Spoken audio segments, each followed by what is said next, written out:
E aí, tudo bem, Cláudia? Tudo bom, vereador? Como você está? Tudo bom?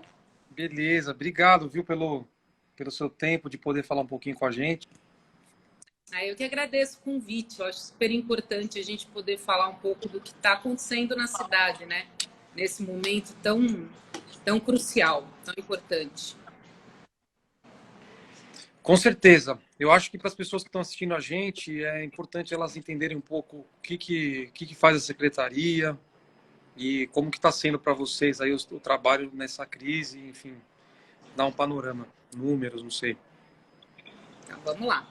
Bom, a Secretaria de Direitos Humanos e Cidadania, a gente tem aqui dentro da Secretaria 10 coordenações que trabalham em áreas extremamente vulneráveis, com públicos bem vulneráveis na cidade. Então, a gente está falando da coordenação de juventude, criança e adolescente, de mulheres, população LGBTI, população idosa, falando de política de álcool e drogas. Enfim, a gente tem uma série, um conjunto de coordenações e a gente trabalha com elas o tempo todo. Então, durante esse momento que a cidade enfrenta, a gente tomou cuidado, porque a gente também administra aqui na Secretaria alguns equipamentos que cuidam e zelam pela proteção de direitos dos cidadãos em São Paulo. Então, a gente tem 12 equipamentos, por exemplo, na coordenação de mulheres, que trabalham no enfrentamento à violência contra a mulher na cidade. A gente tem 3 equipamentos que defendem os direitos da população LGBTI. A gente tem o Centro de Referência Apoio ao Imigrante, a coordenação de imigrantes também.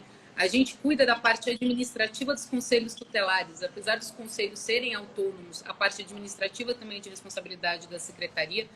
Ou seja, a gente está falando aí de um corpo robusto e também falando de públicos vulneráveis que estão muito expostos, né, nesse momento, que é a população idosa, que temos a coordenação da pessoa idosa, e a população em situação de rua, que a gente também tem a coordenação da população em situação de rua. Então, a gente está com ações integradas, todos os nossos centros, vereador, isso é muito importante a gente falar, todos os nossos centros estão abertos, eles não foram fechados em momento algum, porque a gente entende que em alguns desses públicos vulneráveis, a casa, a residência, que é onde é ali o lugar de conforto, e que nesse momento que todos os governantes pedem para que você não saia de casa, muita violência acontece dentro de casa.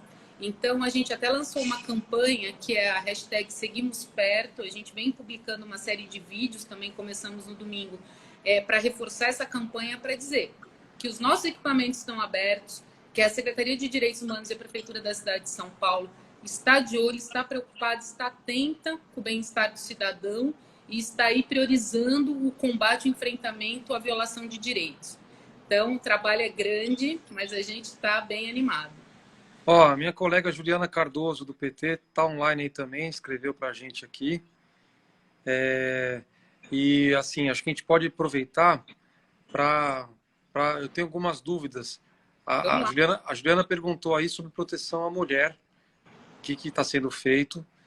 E eu queria perguntar também uma questão que a Soninha levantou hoje lá no plenário, que é uma questão de uma possível mudança do centro de acolhida que tem na Cracolândia para o Glicério.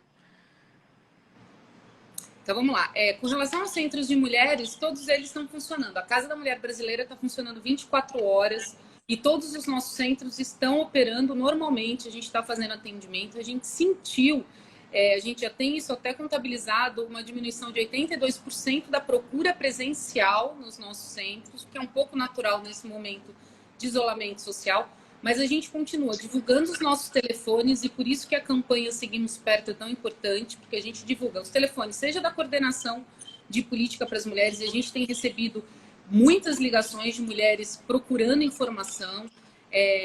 Enfim, a casa operando 24 horas. Hoje, até estava conversando, também fiquei sabendo que o Tribunal de Justiça está super atento, a própria Defensoria Pública, o Ministério Público, são parceiros importantes. E a gente percebe que está todo mundo muito preocupado com a questão da mulher, né? Porque o enfrentamento à violência contra a mulher é o que mais nos preocupa, porque é a principal violação de direitos que acontece dentro de casa, que é a violência doméstica. Mas a gente seguimos perto, né? A gente está acompanhando e aberto e atendendo normalmente em todo caso de violação. E como que está a questão da situação de rua? Essa questão do centro de acolhida, eu fiquei sabendo hoje pela Soninha, ela levantou um questionamento, eu não sei como está. Na verdade, isso assim, na verdade a nossa secretaria ela fica um pouco ladeada. Quem tá à frente é a Secretaria de Governo Municipal. É uma ação intersecretarial, são várias secretarias, tanto municipais quanto estaduais, fazem parte aí do Programa Redenção 2. E eu também tive a ciência, até por meio do Conselho Municipal aqui de Álcool e Drogas, do Comuda, da intenção do fechamento do Atende 2. A gente entende que, do ponto de vista da organização, né, as organizações sociais ali ficam muito preocupadas, porque, afinal, é um equipamento que presta um serviço de banho e de acolhida e que, nesse momento, a gente entende ser importante. Então, agora, a gente está aguardando os próximos passos, o que vai acontecer. Parece que foi recebida uma ação civil pública da Defensoria. Eu também tenho pouca informação sobre isso. E como é que é o cenário hoje da população em situação de rua? Que a gente... Qual é o número que vocês têm estimado? Falam-se em 20 mil, 30 mil, 40 mil pessoas. Qual é a população de rua hoje? Não. Foi publicado um censo agora no começo do ano, se não me engano, janeiro, ali, final de janeiro. A gente tem uma população de rua estimada em 24 mil pessoas. A gente tem aí, eu não tenho os números bem exatos, porque a Secretaria de Assistência Social é que acaba pilotando isso mais de perto, mas a gente tem um número aí de perto de 12 mil pessoas em situação de rua que estão acolhidas, né, que estavam acolhidas antes dessa pandemia pelos centros de acolhida. E nesse momento que a gente tem esse desafio imenso, que é cuidar das pessoas que estão em situação de rua e zelar por elas, a gente vê um esforço bem grande da Secretaria de Assistência e Desenvolvimento Social, da secretária Berenice Janella, de ampliar o número de centros de acolhida. Já foram anunciados 6 novos centros, são mais de 250 vagas, pelo que eu tenho aqui, que estão sendo ofertadas. A gente sabe que é um número ainda não exíguo perto do desafio que a gente tem de toda essa população. Então, falando no universo de 10 mil, mais ou menos 11 mil pessoas flutuantes que ficam em rua. Mas, enfim, estamos trabalhando. A gente lançou aqui pela Secretaria de Direitos Humanos, na semana passada, um edital de credenciamento para a gente poder ofertar comida, né, numa medida também anticíclica de estimular os pequenos restaurantes, os pequenos comércios que fazem produção de alimentação e fazer essa distribuição para as pessoas que estão em situação de rua, porque num primeiro momento a gente detectou que muitas das entidades que faziam essa distribuição pararam de distribuir por medida de segurança e até mesmo de orientação. Então a gente a gente teve essa iniciativa e eu imagino que até o final dessa semana a gente consiga já fazer os primeiros contratos para a gente conseguir distribuir alimentação para os que estão mais vulneráveis. Fora isso, foram construídas, na verdade, 11 pias em locais bem pontuais aqui na região central da cidade, onde você tem focos, onde você tem uma população em situação de rua mais marcante, bem como a Secretaria também de Turismo, por meio da SP Tours, instalou esses banheiros que tem banhos, chuveiros, também aqui na região central da cidade. Então, a gente vem tentando colher, né, implantar por todos os lados, colocar política pública efetiva para a população que mais precisa nesse momento. É muito difícil, né, Carla? Cláudia, a gente está é uma população que para muitos é invisível, né? E eles já sofrem normalmente. Então agora nesse momento fica ainda pior, né? Com certeza. Como é que tá a questão de... Vocês têm algum canal para quem quiser doar? Eu recebo muita mensagem de pessoas assim, eu quero ajudar uma entidade, ou quem mexe com população de rua, eu quero doar alimento ou dinheiro. Tem alguma dica, algum local onde pode indicar para quem quiser ajudar, contribuir para ajudar? Tem sim. Hoje o prefeito até anunciou, a gente fez o lançamento do programa Cidade Solidária, que é um mecanismo pelo qual a gente vai centralizar as doações de pessoas, de voluntários, que a gente está chamando, mas são voluntários doadores da cidade toda. Quem quiser mais detalhes, isso está no site da prefeitura, acho que fica mais fácil como referencial, entra no programa Cidade Solidária. Lá a gente informa que você pode tanto fazer doação em dinheiro por meio de uma conta corrente que está especificada, quanto fazer doações, seja de cesta básica, seja de kits de higiene ou kits de limpeza, também nos drive-thrus solidários. São 8 pontos na cidade onde a pessoa pode passar de carro mesmo, enfim, fazer sua doação se achar mais oportuno, ou então pela doação em dinheiro no depósito em conta, que também está especificado lá. Nossa, que interessante, eu não sabia. Eu vou entrar no site da prefeitura e vou divulgar nas minhas redes, então. O prefeito lançou hoje às 11 horas da manhã uma ação em conjunto aí entre várias secretarias, Secretaria de Desenvolvimento Urbano, Desenvolvimento Econômico e Trabalho, Assistência Social, Direitos Humanos e Cidadania, enfim, e de habitação também, né? Então, são todas essas secretarias unidas fazendo um esforço conjunto para que a gente cumpra, né, vereadora? A gente sabe que o mais difícil nesse momento é a gente conseguir chegar aos mais vulneráveis, os insumos mínimos para a sobrevivência, né? Que são nas bordas da cidade ou mesmo nas regiões centrais mais distantes, mais de difícil acesso. Então, esse Cidade Solidária nasceu com essa intenção da gente centralizar esforços do governo, da sociedade civil, do cidadão e das empresas para que a gente consiga fazer boas ações efetivas durante esse processo todo de pandemia. Poxa, muito legal. Além da minha colega aqui, Juliana Cardoso, vereadora também, está o Guilherme Brito, prefeito da Moca, nosso amigo, está online também. Fez até uma piada aí, falou, Caio, bonita a sua cozinha, porque tá no fundo, aqui tá a minha pia, né? Ah, bonita a sua cozinha, agora que eu vi, não tinha reparado. Mas faz parte, né? A gente tá em home office, eu vou fazer na cozinha mesmo, paciência.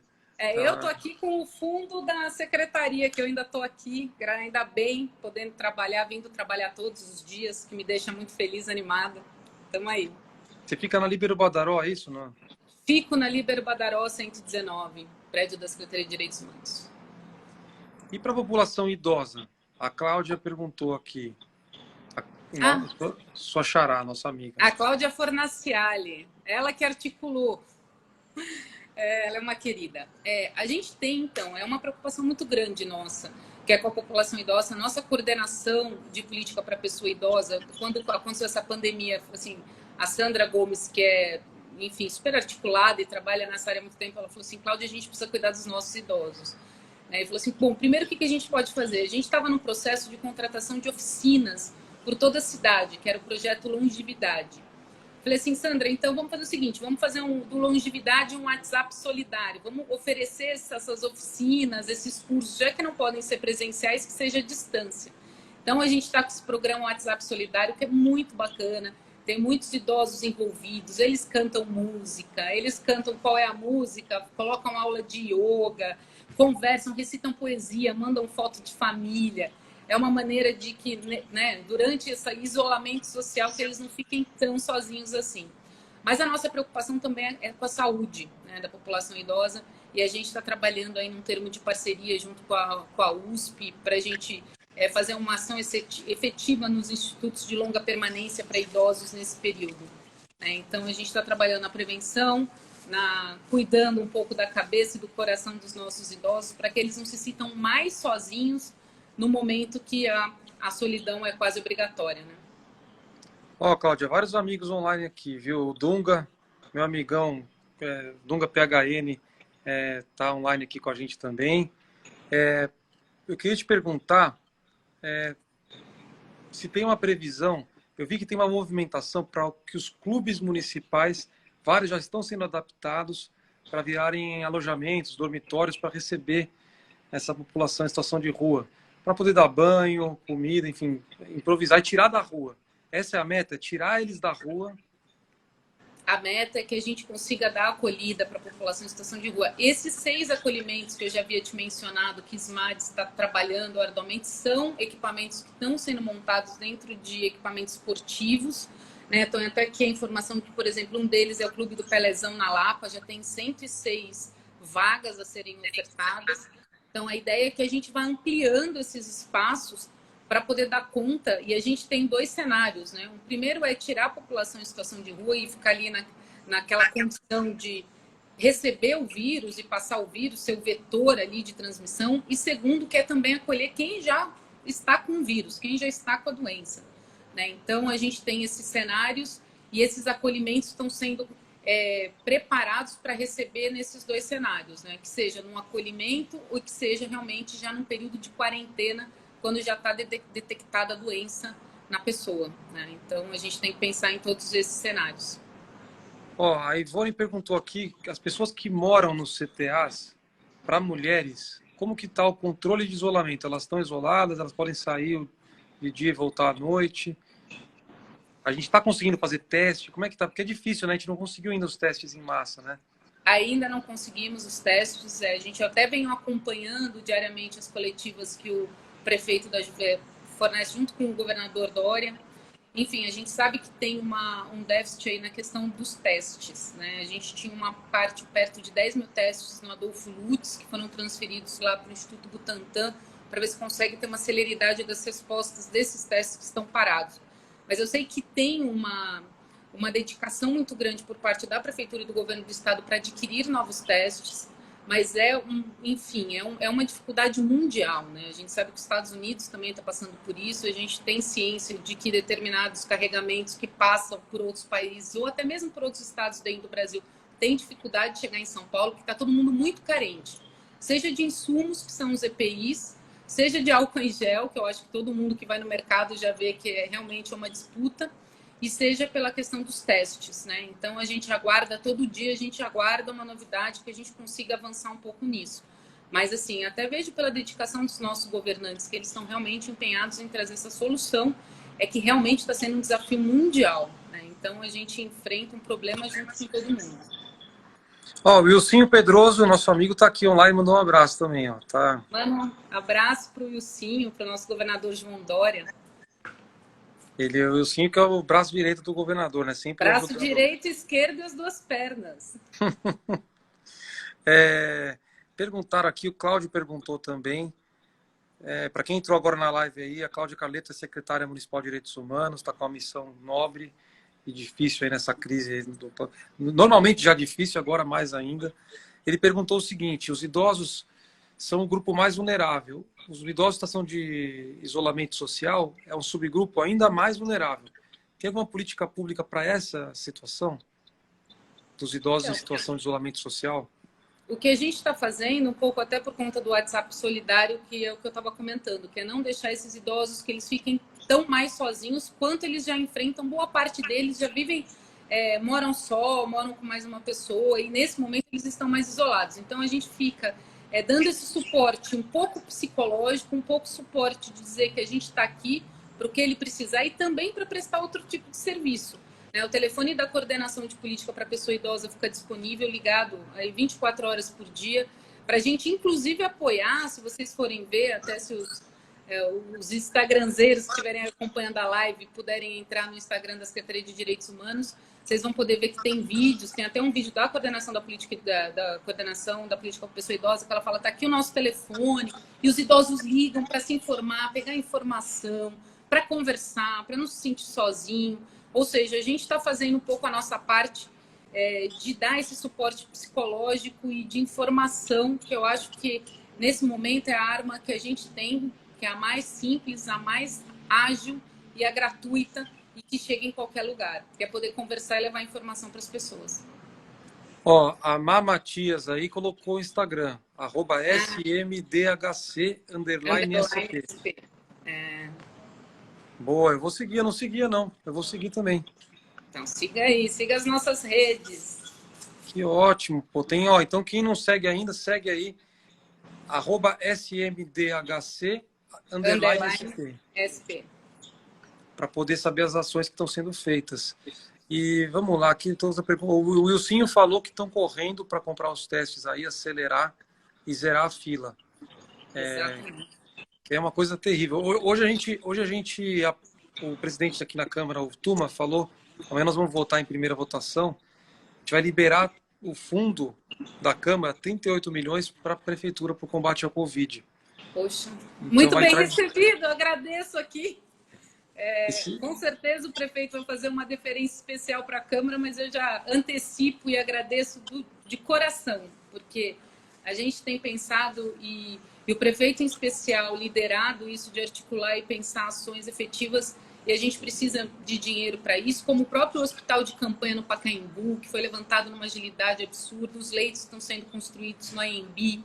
Então, São Paulo está se preparando para essa pandemia, preparando os leitos para que a gente tenha uma oferta de saúde digna para todo mundo.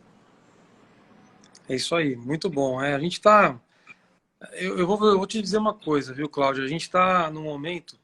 Sabe qual é a maior dificuldade? Como os efeitos do vírus demoram para aparecer, Então, nesse momento agora, a gente deve ter um número bem maior de pessoas que contaminaram-se com a doença, maioria assintomática. Então, ela continua se propagando. E demora. Então, o que eu estou sofrendo agora nos grupos de WhatsApp que eu faço parte, no grupo de amigos? Pessoas fazendo assim, mas a previsão não era tanto, e não sei o quê, ridicularizando. Eu falei, gente, é melhor a gente errar pelo excesso de precaução, entendeu? E graças a Deus ter resultados menos graves do que a gente menosprezar e quando a onda engolir a gente não tem mais o que fazer. Exatamente. Aliás, eu estava vendo o seu Instagram, eu achei bárbaro a linha que você colocou dos cenários, né? Pessimista, otimista, e assim, que o nosso, a gente está vendo que a linha de São Paulo está indo para o cenário otimista, e eu fico muito feliz. É otimista porque os nossos governantes tiveram a precaução de tomar as medidas necessárias para que a gente possa enfrentar essa crise com um pouco mais de calma, né? Apesar que, assim, com toda a preocupação que o momento demanda, que não é pequeno, mas que a gente fica um pouco mais seguro de poder estar em locais onde a gente tem governantes que se preocupam com os cidadãos. E a gente vem vendo isso todos os dias, eu acho que pelo menos dá um respiro, né, que é o que mais importa. Com certeza. Ó, o Guilherme Brito falou que no Parque da Moca, que é ali onde fica a Sub, já tem 50 vagas ativas para moradores em situação de rua dentro do ginásio. Olha que legal. Então, já tem 50 posições lá para acolher pessoal que fica no entorno ali na Radial Leste, na Rua dos Trilhos, né? Exatamente. Ali na região dele, é a região onde mais concentra a população em situação de rua em São Paulo. É a região central e a região ali da Moca. Ele pega, porque a Sub da Moca pega até o Brás. O Brás é Moca ou é Sé? Eu acho que o Brasil é Moca. Guilherme Brito, ajuda a gente. Enfim, mas ele é uma região, é uma das maiores prefeituras, né? Pega o Exatamente. Tatuapé. E tem vários centros de acolhida ali também. Então ele acaba, a população acaba ficando no entorno de onde é o centro de acolhida, né?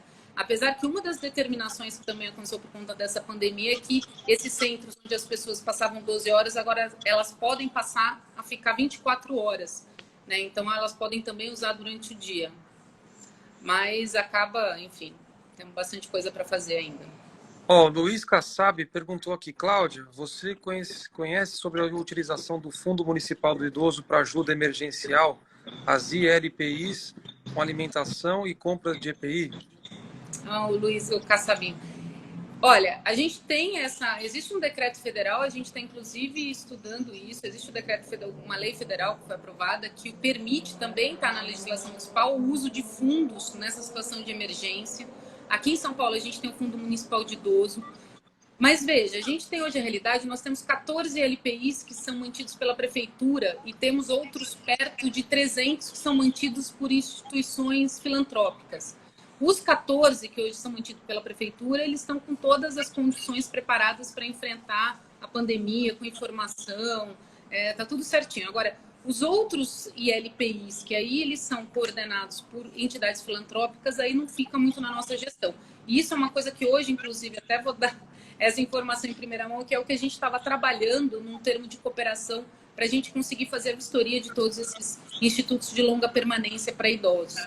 E, em sendo o caso, podemos usar sim o dinheiro do fundo, mas veja, a gente fala que dinheiro sempre é muito bem-vindo, né? Lógico que não vou dizer que, nossa, não vamos usar o dinheiro do fundo, mas a gente vê que na questão dos institutos de longa permanência, a gente tem uma questão de informação de EPIs muito importante de ser distribuído. Então, a gente quer fazer um mapeamento para depois ver o que é necessário e conseguir, junto com a saúde, ou mesmo junto com a assistência social, para a gente conseguir otimizar o que já está sendo feito. Né? O nosso Fundo Municipal do Idoso ele tem 1 milhão e 600 mil reais. Foi lançado um edital no final do ano passado. Eu já tenho as OSCs que foram vencedoras desse edital para poder fazer o uso do dinheiro. Então, a gente teria que fazer uma reprogramação. Mas, nesse momento de emergência, a gente tem que fazer o que é possível para atender a população. Então, a gente vai fazer. Muito bom, muito bom. É realmente um tema que a população idosa só aumenta, né, no mundo inteiro. A gente vive mais e a gente tem menos filhos do que tinha os pais e avós lá atrás. Então a pirâmide está invertendo. O Rafael Calabria, do IDEC, está perguntando para você. Os usuários dos equipamentos da secretaria são usuários frequentes de transporte. Existe algum meio de ajudá-los a fiscalizar e contribuir com a SP Trans para ajustes? Aí não veio o resto aqui. E o Conselho de Transportes tem buscado estimular os usuários a serem ouvidos, e eles querem colaborar, o IDEC. Eu não entendi a pergunta. Se a gente puder usar as pessoas que usam o transporte aqui da Secretaria para o Conselho, é isso? Rafael, manda de novo aí, porque o final você falou, existe algum meio de ajudá-los tal, a gente não conseguiu entender. Se é fiscalizar o conselho, não sei, não entendi. Não entendi qual que é a pergunta que você fez. Desculpa, Rafael. O Luiz Kassab agradeceu sua explicação. E aí, uma coisa interessante, viu, Cláudio, que eu estava pensando aqui.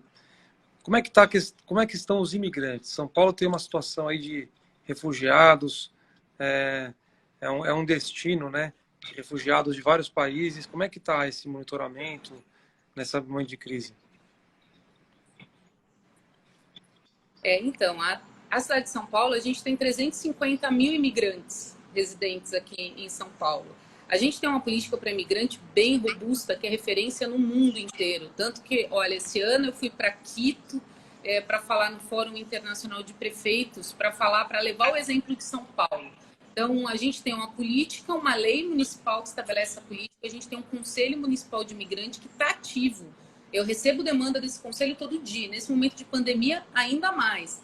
Então, eles trazem as colocações. Por exemplo, o CRAI, que é o Centro de Referência para Imigrante, está aberto.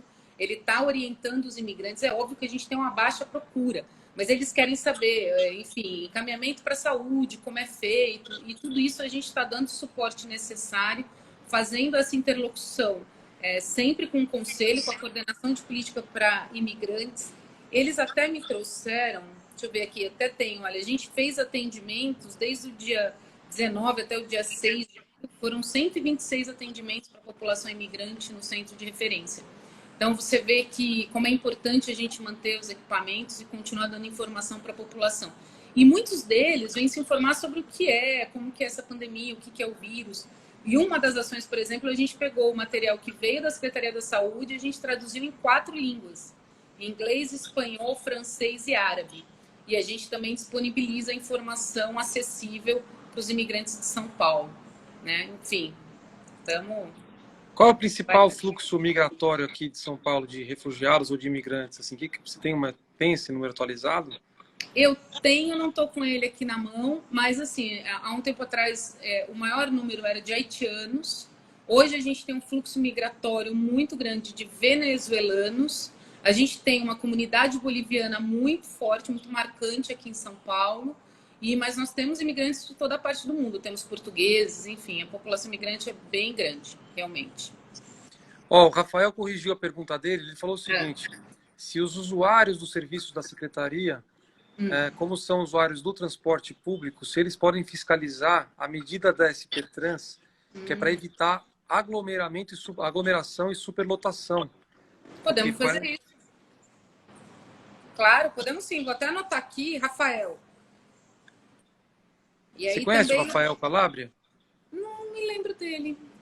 Ele é do IDEC, ele sempre participa das audiências públicas e os temas que o IDEC atua, ele é muito atuante aí. É um cara bem legal para bater um papo.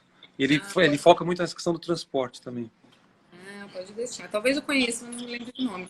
Mas pode deixar, eu vou ver sim. Até vou colocar, enfim, vou ver se a gente faz um movimento aí com os usuários, o pessoal com a rede de direitos humanos, e a gente fica atento a essa questão do transporte. Também posso falar com o secretário Caran, que é um cara bem bacana, acessível, o secretário Edson Caran. Também está muito preocupado, né? Ele fez aí um movimento de redução de transporte exatamente para que tentasse conter que as pessoas não saíssem de casa. A gente viu um movimento de que as pessoas saindo de casa estavam fazendo um volume maior no transporte. Agora ele está estudando para aumentar novamente os ônibus em linha. Então, é assim, nesse momento, a gente já está aprendendo, Caio, que cada dia a gente tem que pensar numa política diferente do dia anterior. Né? Uma tomada de decisão de hoje pode ser diferente amanhã e depois de amanhã. E a gente vai se reinventando e descobrindo uma forma de lidar com toda essa situação. É verdade. E é tudo novo e tudo desconhecido. Ninguém tem a fórmula, né, Cláudio? Se alguém tivesse, ninguém tem. O mundo inteiro está sofrendo. A gente tem que se adaptar. Eu falo aqui todo dia que não tem protocolo para pandemia. A nossa geração, nem dos nossos pais viveram uma situação como essa para dizer, olha, em caso de pandemia, aperte o número 3. A gente está aprendendo, espero que a gente esteja aprendendo e acertando, né? Porque a gente está aqui, eu tenho certeza, posso falar em meu nome, acho que seguramente em nome do prefeito Bruno Covas, em nome do governador João Dória, está todo mundo querendo acertar e fazer o melhor pelas pessoas.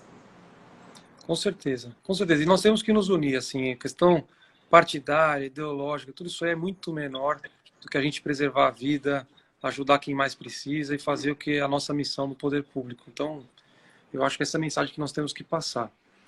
O, o Carlos aqui, o Juliano Cormozzi, ele disse assim, se eu vir alguma aglomeração de pessoas, o que eu posso fazer? Ele deu o exemplo da Praça do Pôr do Sol, que é um caso gravíssimo. A Você gente viu as está com... imagens? Vi, isso daí. A gente tem feito reuniões de secretariado diárias com o prefeito, né? Todo mundo pontuando o que está acontecendo nas suas secretarias, e isso foi um ponto de atenção. O secretário Modonese, que tem feito um trabalho incrível, assim, exemplar. Ele é um dedicado à cidade, que eu até brinco, ele é um incansável. E ele está realmente preocupado porque como é que a gente consegue fazer o fechamento de uma praça, como é que a gente lida com essa situação. Na verdade, assim, a Guarda Civil Metropolitana e a própria Polícia Militar, como bem informou o governador João Dória, estão instruídos para espalhar, né? Que assim, não pode ter reunião, não pode ter aglomeração. Eu acho que tem que acionar os canais, seja o 190, seja o telefone da Guarda Civil Metropolitana ou o próprio telefone da subprefeitura local e informar, porque a gente está preparado e estamos instruídos de que a gente tem que desfazer a aglomeração. Com certeza. Eu oficiei já o Acácio, que é o subprefeito de Pinheiros, que é um cara gente boa pra caramba também. Falei para ele, ó, temos que proibir o estacionamento de veículos lá aos finais de semana, temporariamente, durante o coronavírus. Proíbe. Bota a CP para multar e Exato. deixar a polícia ou guarda lá falando, não é para ficar aqui, não pode. Tinha famílias com idosos, junto com criança, cachorro, sem máscara, uma coisa assim, totalmente absurda. A gente entende que as pessoas já estão, 15, 20 dias em casa, elas já estão cansadas de ficar confinadas, né? Mas elas precisam entender que eu acho que esse momento que a gente está passando é o momento que vai definir como que as cidades vão estar preparadas para enfrentar o coronavírus aqui 15, 20 dias. Esse é um momento crucial. Então, acho que esse é o momento que a gente tem que reforçar, por favor, fiquem em casa. São 15 dias, é um mês, vamos preservar a vida de quem a gente ama, né? Porque os jovens, alguns tiveram complicações, a gente tem acompanhado os casos médicos, mas a gente vê que o impacto com a população mais idosa, mais vulnerável, que tem comorbidade, é fatal. E são pessoas da nossa família, a gente quer ter todo mundo junto, né? Com certeza. Cláudia, quem que foi? Foi o Marcelo, ele escreveu aqui. Os usuários de crack ali da Cracolândia, próximo à Praça Júlio Prestes, eles estão enquadrados em qual grupo? Como que vocês classificam eles? É ultra vulnerável? Eles são usuários de droga e são população em situação de rua também, né? Eles é o público, na verdade, que já eles são alvo de preocupação há muito tempo, né? Porque a Cracolândia é uma região onde os governos já têm se debruçado e não é de hoje para tentar resolver aquela situação, e não é realmente uma situação fácil, porque se fosse já teriam resolvido, né? Mas a gente estamos atentos, estamos fazendo o que é possível e criar mais vagas, ofertar mais espaços para acolhimento, eu acho que é a nossa principal função. Pô, a gente já está aqui quase 40 minutos. Nossa, passou rápido. Passou rápido. É que também, pô, imagina, só correria aí. As pessoas querem também saber como está sendo o trabalho aí. Todo mundo tem um pouco de preocupação com as pessoas mais vulneráveis, pelo menos as pessoas boas, que eu acho que é a maioria, tem essa preocupação. E eu ia tirar uma dúvida com você. Eu vi que em Belo Horizonte, a Igreja Católica ofereceu às suas igrejas, os espaços das igrejas, para que fosse feito o tratamento paliativo de idosos. Você acha que essa é uma medida assim? Por exemplo, a Igreja Universal em São Paulo ofereceu seus templos para fazer doação de sangue, coletar sangue das pessoas que querem doar, porque os bancos estão precisando. Você acha que a gente vai precisar de espaços para tratamento paliativo de idosos em São Paulo? Eu acho que a gente vai precisar de todos os espaços que nós temos e teremos. Eu acho que a gente vai precisar. Eu sei que as igrejas, eu sei que já tem uma conversa com a Diocese de São Paulo, do Odilo Scherer, eu vi isso em um dos grupos, que assim, todas as igrejas, eu acho que todo mundo que pode estar colocando esforços, está se empenhando, está oferecendo seus equipamentos para o poder público poder ampliar esses espaços de acolhida e oferta de, mesmo de leitos, né? Isso é uma coisa que também vai ter que ser expandido. Enfim, eu acho que está todo mundo fazendo a sua parte de se colocar à disposição. Então, a gente tem recebido, até um dos motivos da criação desse Cidade Solidária foi o volume de ofertas e de doações e de pessoas querendo ajudar. Então, eu acho que tudo isso ajuda a construir um cenário, pelo menos, mais reconfortante, né? Então, estamos recebendo visitas, estamos visitando os espaços, a gente está fazendo o que for possível e dentro do que a gente consegue colocar de pé nessa velocidade que o tempo requer, a gente está correndo para fazer acontecer. Muito bom, Cláudio. O Pomini está aqui também, Anderson Pomini mandou um abraço aí para a gente, foi secretário aí da prefeitura. Secretário de Negócios Jurídicos. Tem muitas mensagens aqui. Eu queria te agradecer mesmo a sua disponibilidade. Eu sei que para uma secretária arrumar meia hora, 40 minutos para falar, você está deixando de fazer um monte de tarefas que você tem, e-mail para responder, grupos. E eu quero me colocar à disposição do que eu puder ajudar também. Emenda, já destinei tudo para o combate ao Covid, com o Edson lá. Mas eu acho que a gente pode ajudar a divulgar as ações que vocês estão fazendo aí na secretaria no Instagram. Quem não segue, siga aí. Vou até falar de novo aqui. SMDHC_SP. O Instagram da secretaria. Lá tem várias dicas, né, de ações que estão sendo feitas. Rede Cozinha Cidadã. Declaração aqui de pessoas, Ministério...